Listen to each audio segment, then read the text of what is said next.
അപ്പൊ നമ്മൾ ഉണ്ടാക്കുന്ന ചായക്കട പലഹാരം പപ്പടവടയാണ് ഉണ്ടാക്കുന്നത്. പപ്പടം ഇല്ലാത്ത പപ്പടവട.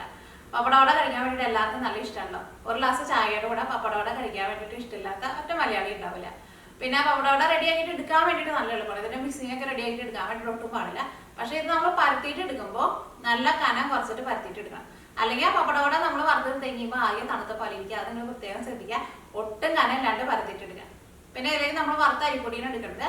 നമ്മൾ കടയിൽ നിന്ന് റെഡിമെയ്ഡ് ആയിട്ട് വാങ്ങണ ഏത് ടൈപ്പ് അരിപ്പൊടി ആയിരുന്നാലും കുഴപ്പമില്ല. പത്തരിയുടെ, പുട്ടിന്റെ, നൂലപ്പത്തിന്റെ ഏത് പൊടി വേണമെങ്കിലും എടുക്കാം. അപ്പോൾ നിങ്ങൾ ട്രൈ ചെയ്ത് നോക്കിയിട്ട് ഫീഡ്ബാക്ക് പറയാം. വീഡിയോ ഇഷ്ടമാണെന്ന് വെച്ചിട്ടുണ്ടെങ്കിൽ വീഡിയോയുടെ അടിയിൽ ലൈക്ക് ചെയ്യുക, കമന്റ്സ് ചെയ്യുക, നിങ്ങളുടെ ഫ്രണ്ട്സിന് ഷെയർ ചെയ്യാൻ വേണ്ടിയിട്ട് മറക്കരുത്.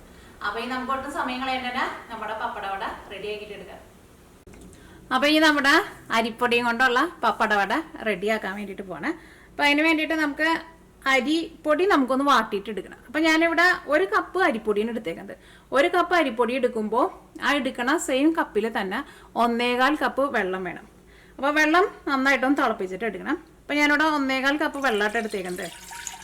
ഇതിന് മെഷറിംഗ് കപ്പ് ഒന്നും വേണമെന്നില്ല. നമ്മളിപ്പോൾ ഗ്ലാസ്സിൽ ഒരു ഗ്ലാസ് പൊടി എടുത്തിട്ടുണ്ടെങ്കിൽ ആ സെയിം ഗ്ലാസ്സിൽ തന്നെ 1.25 ഗ്ലാസ് വെള്ളം എടുക്കുക. ഈ തീ ഓണാക്കട്ടെ. ഈ വെള്ളം നന്നായിട്ടൊന്ന് തിളയ്ക്കണം. നമ്മൾ പത്തരിക്കൊക്കെ പൊടി വാട്ടിയിട്ട് എടുക്കില്ലേ, അതേപോലെ. അപ്പോൾ നമ്മുടെ വെള്ളം നന്നായിട്ട് തിളച്ചിട്ടുണ്ട്. ഇതേപോലെ വെള്ളം നന്നായിട്ട് വെട്ടി തിളയ്ക്കണം. ഈ വെള്ളത്തിലേക്ക് ആവശ്യത്തിന് ഉപ്പ് ചേർക്കുക. ഈ പതുക്കെ ഒന്ന് കുറച്ച് വയ്ക്കട്ടെ. ഉപ്പ് ചേർത്ത് കഴിഞ്ഞിട്ട് വെള്ളത്തിൻ്റെ ടേസ്റ്റ് നോക്കാം. ഉപ്പ് വെള്ളത്തിൽ ഒരു പൊടിക്കൊന്ന് കൂടി നിൽക്കണം കേട്ടോ. ഇതിലേക്ക് എരിവിന് വേണ്ടിയിട്ട് മുളക് പൊടി ചേർക്കുക.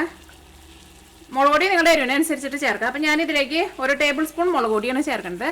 അപ്പോൾ ഞാൻ ഇതിലേക്ക് ചേർക്കണം മുളക് പൊടി കാശ്മീരി മുളക് പൊടിയാണ് ചേർക്കുന്നത്. അപ്പോൾ അതുകൊണ്ട് തന്നെ അത്രയ്ക്ക് എരിവുണ്ടാവില്ല. ഈ മുളക് പൊടി നിങ്ങളുടെ എരിവിനനുസരിച്ചിട്ട് നിങ്ങൾ ചേർത്ത് കൊടുക്കുക. സാധാരണ മുളക് പൊടി ചേർത്താലും കുഴപ്പമില്ല.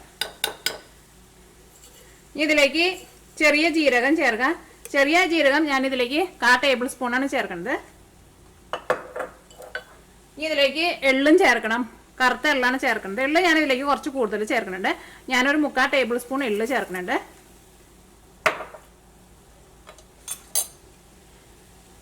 ഇതിലേക്ക് നമുക്ക് 1 കപ്പ് അരിപ്പൊടി ചേർക്കാം. അപ്പോൾ ഞാനിവിടെ എടുത്തേക്കുന്നത് വറുത്ത അരിപ്പൊടി കേട്ടോ. നമ്മൾ കടയിൽ നിന്ന് റെഡിമെയ്ഡായിട്ട് വാങ്ങുന്ന അരിപ്പൊടി ഇല്ലേ, അരിപ്പൊടി ചേർത്താൽ മതി. ഈ പൊടി ഇതിനകത്ത് നന്നായിട്ട് മിക്സ് ചെയ്യുക. തീ നന്നായിട്ട് കുറച്ച് വയ്ക്കുക.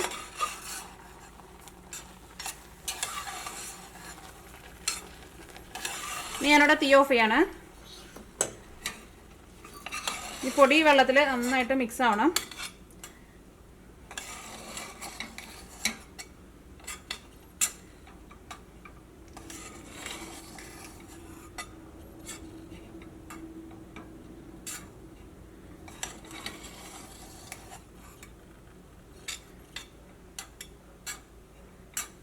ഇപ്പോൾ ഈ പൊടി വെള്ളത്തിൽ നന്നായിട്ട് മിക്സ് ആയിട്ടുണ്ട്. പൊടി ഒട്ടും സെപ്പറേറ്റ് ആയിട്ട് ഇങ്ങനെ വെള്ളപ്പൊടി ഇട്ട് കിടക്കണില്ല.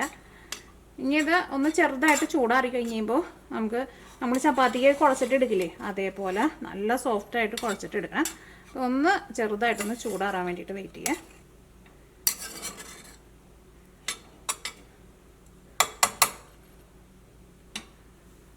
നമുക്ക് ചപ്പാത്തിക്ക് കുഴച്ചിടുന്ന പോലെ നല്ല സോഫ്റ്റായിട്ട് കുഴച്ചിട്ട് എടുക്കണം. അപ്പോൾ പൊടി കുഴച്ചെടുക്കാൻ വേണ്ടിയിട്ട് ഒന്നല്ലെങ്കിൽ കുറച്ച് വലിയ പാത്രത്തിലേക്ക് ഇടാം. ഞാനിവിടെ കൗണ്ടർ ടോപ്പിൽ ഇട്ടിട്ടാണ് കുഴച്ചിട്ട് എടുക്കുന്നത്.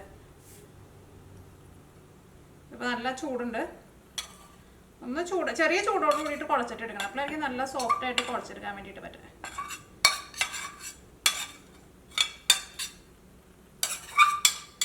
എങ്ങാനും നിങ്ങൾ പൊടി ഇതേപോലെ ഇങ്ങനെ നനച്ചെടുത്ത് കഴിഞ്ഞിട്ട് നിങ്ങൾക്ക് ശരിക്കും കുഴയ്ക്കാൻ വേണ്ടി പറ്റണില്ല എന്ന് വെച്ചിട്ടുണ്ടെങ്കിൽ നിങ്ങൾ അതനുസരിച്ചിട്ട് ചൂടുവെള്ളം ചേർത്തിട്ട് വേണം കേട്ടോ. സെപ്പറേറ്റ് ചൂടുവെള്ളം ചേർത്തിട്ട്, പച്ചവെള്ളം ചേർക്കരുത്, ചൂടുവെള്ളം ചേർത്തിട്ട് വേണം കുഴച്ചിട്ട് എടുക്കാൻ വേണ്ടിയിട്ട്. പക്ഷെ നിങ്ങൾ കറക്റ്റ് അളവിൽ എടുത്തിട്ടുണ്ടെന്ന് വെച്ചിട്ടുണ്ടെങ്കിൽ നമുക്ക് കറക്റ്റ് അളവിൽ തന്നെ കിട്ടും. ഞാനിവിടെ ചപ്പാത്തി കുഴക്കുന്ന പോലെ നല്ല സോഫ്റ്റായിട്ട് കുഴയ്ക്കാൻ വേണ്ടിയിട്ട് പോകണം. അപ്പോൾ ഞാനിവിടെ കുറച്ച് വെളിച്ചെണ്ണ എടുത്തിട്ടുണ്ട് കേട്ടോ. ഏകദേശം 1 ടീസ്പൂൺ ഉണ്ടാവും. വെളിച്ചെണ്ണ കൂടി ചേർത്തിട്ട്, കുറച്ച് വെളിച്ചെണ്ണ കൂടി ചേർത്തിട്ട് ഇതേപോലെ ഒന്ന് കുഴച്ചിട്ട് എടുക്കുക. ഇപ്പോൾ അത്യാവശ്യം നല്ല ചൂടുണ്ട്. ഫസ്റ്റ് എല്ലാം കൂടിയിട്ടൊന്ന് ഒതുക്കി വെക്കട്ടെ. പൊടി വാട്ടി തന്നെ നല്ലൊരു മണമൊക്കെ വരുന്നുണ്ട്.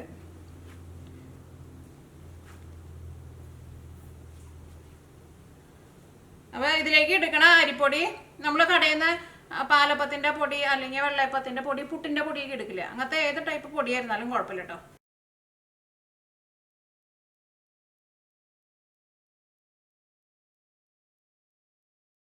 അപ്പോൾ ഇത് നല്ല സോഫ്റ്റായിട്ട് കുഴച്ചെടുത്തിട്ടുണ്ട്. ഇനി ഇത് നന്നായിട്ടൊന്ന് ചൂടാറണം കേട്ടോ. നന്നായിട്ട് ചൂടാറി കഴിഞ്ഞിട്ട് വേണം ഇത് നമുക്ക് നല്ല കനം കുറച്ചിട്ട് പരത്താൻ വേണ്ടിയിട്ട്. അപ്പോൾ ഇതൊന്ന് ചൂടാറാൻ വേണ്ടിയിട്ട് വെയിറ്റ് ചെയ്യാം. അപ്പോൾ ഇത് ചൂടാറിയിട്ടുണ്ട്. ഇനി ഇത് നമ്മൾ പൂരിക്കൊക്കെ പരത്തണ പോലെ നല്ല കനം കുറച്ചിട്ട് പരത്തിയിട്ട് എടുക്കണം.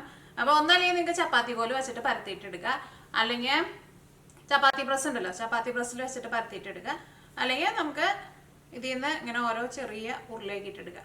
കയ്യിൽ വെച്ചിട്ട് ഇതേപോലെ ഇങ്ങനെ ഓരോ ചെറിയ ഉരുളയാക്കിയിട്ട് എടുത്തിട്ട് കയ്യിൽ വെച്ചിട്ട് ഇങ്ങനെ നന്നായിട്ട് ഇങ്ങനെ റോൾ ചെയ്യുക. അപ്പോൾ ഇത് നല്ല റൗണ്ടിന് ഇതേപോലെ കിട്ടും. അപ്പോൾ നമ്മുടെ പൊടിയുടെ നനവ് ശരിയല്ലാന്ന് വെച്ചിട്ടുണ്ടെങ്കിൽ ഇത് നമ്മളിങ്ങനെ ഇങ്ങനെ ബോളാക്കിയിട്ട് എടുക്കുമ്പോൾ ഇതുമ്പോൾ ഇങ്ങനെ ക്രാക്കൊക്കെ വീണിട്ടുണ്ടാവും. ഇതിപ്പോൾ നല്ല സോഫ്റ്റ് ആയിട്ടാണ് ഇരിക്കുന്നത്. ഇനി ഇത് ഇതേപോലെ കയ്യിൽ വെച്ചിട്ട് ഇങ്ങനെ പരത്തി പരത്തി കനം കുറച്ചിട്ട് ഇതേപോലെ ഇങ്ങനെ പരത്തിയിട്ടെടുക്കുക. അപ്പോൾ നിങ്ങൾക്ക് എങ്ങനെ ചെയ്യാനാണ്, ഓരോരുത്തർക്ക് ഓരോ ടൈപ്പ് ചെയ്യാനായിരിക്കില്ല ഓരോ വശം ഉണ്ടാവുക. അപ്പോൾ എങ്ങനെ ചെയ്താലും കുഴപ്പമില്ല, നല്ല കനം കുറച്ചിട്ട് പരത്തിയിട്ടെടുക്കണം.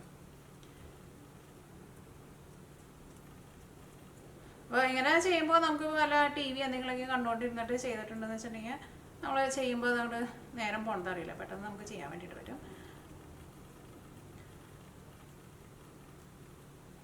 സൈഡിലും പിന്നെ സെൻറ്ററിലൊക്കെ നല്ല കനം കുറച്ചിട്ട് ഇതേപോലെ ഇങ്ങനെ പരത്തിയിട്ടെടുക്കുക.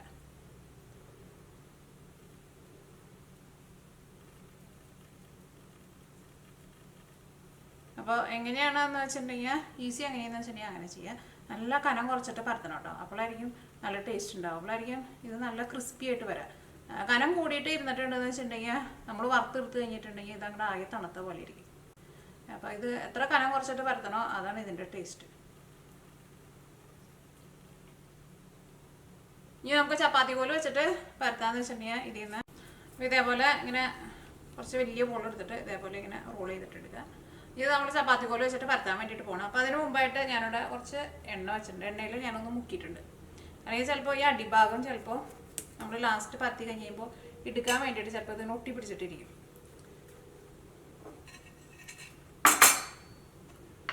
ഇത് നല്ല കനം കുറച്ചിട്ട് പരത്താൻ. ഇത് നല്ല ഇത് അരിപ്പൊടി ആയതുകൊണ്ട് തന്നെ നമ്മൾ കുറച്ച് മയത്തിലൊന്ന് പരത്തി കൊടുക്കണം കേട്ടോ.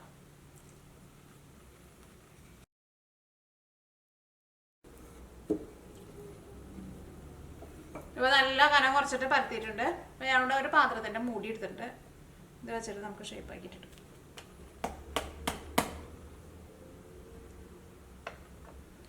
എന്ന് പറഞ്ഞാൽ കട്ട് ചെയ്യാൻ വേണ്ടിയിട്ട് പറ്റുള്ളൂ. അപ്പോൾ നിങ്ങളിങ്ങനെ പരത്തുമ്പോൾ കുറച്ച് വലുതാക്കിയിട്ട് പരത്തിയിട്ടുണ്ടെന്ന് വെച്ചിട്ടുണ്ടെങ്കിൽ നമുക്ക് ഒറ്റ ട്രിപ്പിൽ തന്നെ ഒരു 2-3 എണ്ണം നമുക്ക് ഇതേപോലെ ഇങ്ങനെ പരത്തിയിട്ട് എടുക്കാൻ വേണ്ടിയിട്ട് പറ്റും.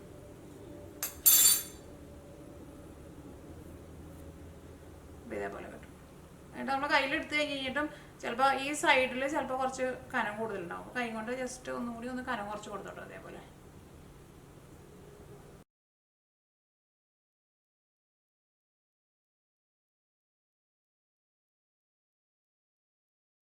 ഈ നമ്മുടെ പപ്പട വട വറുത്തെടുക്കാൻ വേണ്ടിയിട്ട് പോവാണ്. അപ്പോൾ ഞാനിവിടെ എല്ലാവരും നല്ല കനം കുറച്ചിട്ട് പരത്തിയെടുത്തിട്ടുണ്ട്.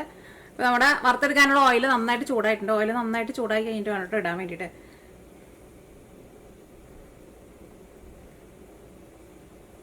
അപ്പോൾ നല്ല കനം കുറച്ചിട്ട് പരത്തണം, പ്രത്യേകം ശ്രദ്ധിക്കുക. അല്ലെങ്കിൽ ഇങ്ങനെ കല്ല് പോലെ ഇരിക്കും. ഇങ്ങനെ ഒട്ടും കൊമളിച്ച് പൊന്തിയൊന്നും വരില്ല. കഴിക്കാനാണെങ്കിൽ ഒട്ടും ടേസ്റ്റ് ഒന്നും ഉണ്ടാവില്ല. നോക്കട്ടെ കേട്ടോ, ഓയിൽ ചൂടായിട്ടുണ്ടോ നോട്ടെ. അപ്പോൾ ഓയിൽ നന്നായിട്ട് ചൂടായിട്ടുണ്ട്. ഇതിന് നമ്മളൊരു പൊടിക്കാണ്ട് ഇട്ടിട്ടുണ്ടെന്ന് വെച്ചിട്ടുണ്ടെങ്കിൽ പെട്ടെന്ന് അങ്ങോട്ട് മുകളിലേക്ക് പൊന്തി വരണം. അപ്പോൾ ഓയിൽ നന്നായിട്ട് ചൂടായിട്ടുണ്ട്.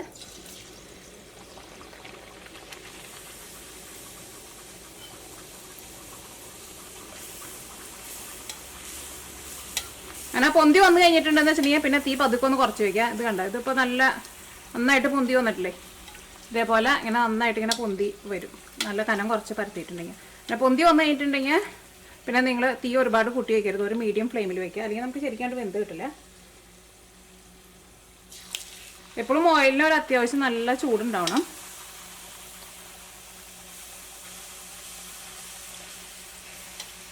അതേപോലെ ഓയിൽ മുകളിൽ കുറച്ചിങ്ങനെ ഒഴിച്ചു കൊടുത്തു. അപ്പോൾ അത് പെട്ടെന്നായിട്ട് പൊന്തി വരും.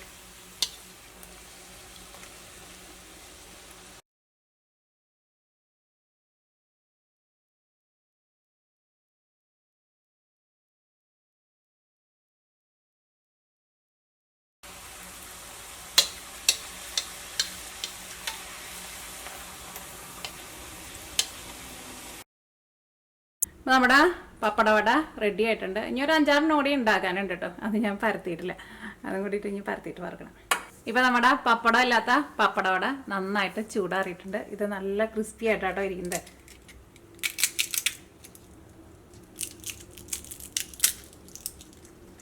അതേപോലെ നല്ല ക്രിസ്പി ആയിട്ട് വരണമെന്ന് വെച്ചിട്ടുണ്ടെങ്കിൽ നല്ല കനം കുറച്ചിട്ട് പരത്തിയാൽ മാത്രമേ നല്ല ക്രിസ്പി ആയിട്ട് വരുള്ളൂ. അത് നിങ്ങൾ പ്രത്യേകം ശ്രദ്ധിക്കുക. അപ്പോൾ നിങ്ങളെല്ലാവരും ട്രൈ ചെയ്ത് നോക്കുക. ഉറപ്പായിട്ട് നിങ്ങൾക്ക് എല്ലാവർക്കും നല്ല ഇഷ്ടം. ചായയുടെ കൂടെ ഇതൊരെണ്ണം കയ്യിൽ പിടിച്ചിട്ട് ചായയും കൂടിയിട്ട് കഴിക്കാം. അടിപൊളി ടേസ്റ്റാണ്.